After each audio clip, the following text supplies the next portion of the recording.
You have a war to fight. A small sentence, just 5 words, but it changed everything.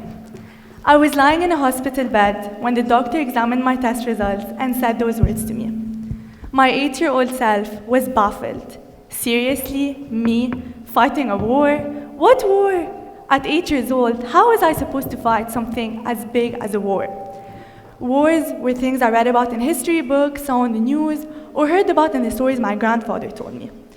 But I was just a kid. It turns out that the war I had to fight was against something I didn't even understand: cancer. Suddenly, everything started to make sense. For months, I had been feeling very tired. First, my right leg ached, then both my legs. I went from one doctor to another, underwent MRI after MRI, but every test came back normal. It's probably just cramps, they'd say, but even at 8 years old, I knew something wasn't right.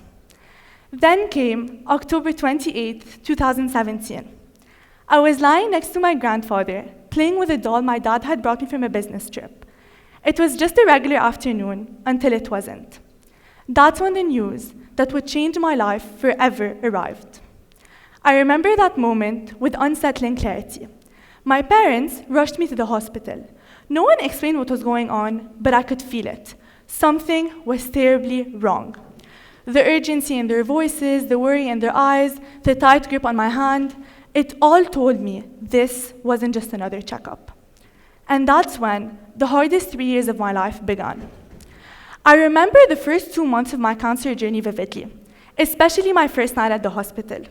My parents had told me I'd spend just one night there and that they'd pick me up the next morning in time for school.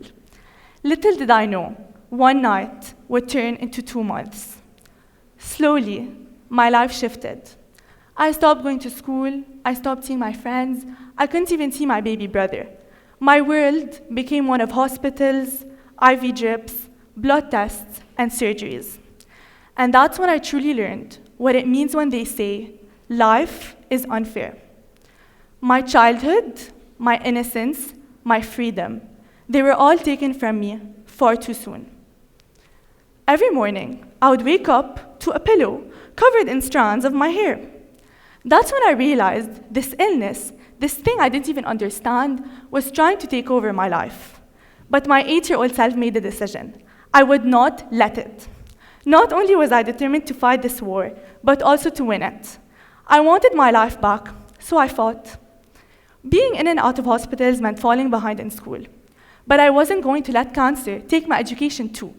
I spent hours catching up on lessons, pushing through exhaustion and frustration, teaching myself concepts my classmates were learning in class, determined to prove to myself and to the world that I can do this. 1 year into my treatment, I even returned to the sport I loved, alpine skiing. It wasn't easy. I was frustrated that I wasn't performing at the level I used to. But with hard work and discipline, I pushed through. And today, I'm proud to say, I've competed in the Lebanese National Alpine Skiing Championship for 8 consecutive years.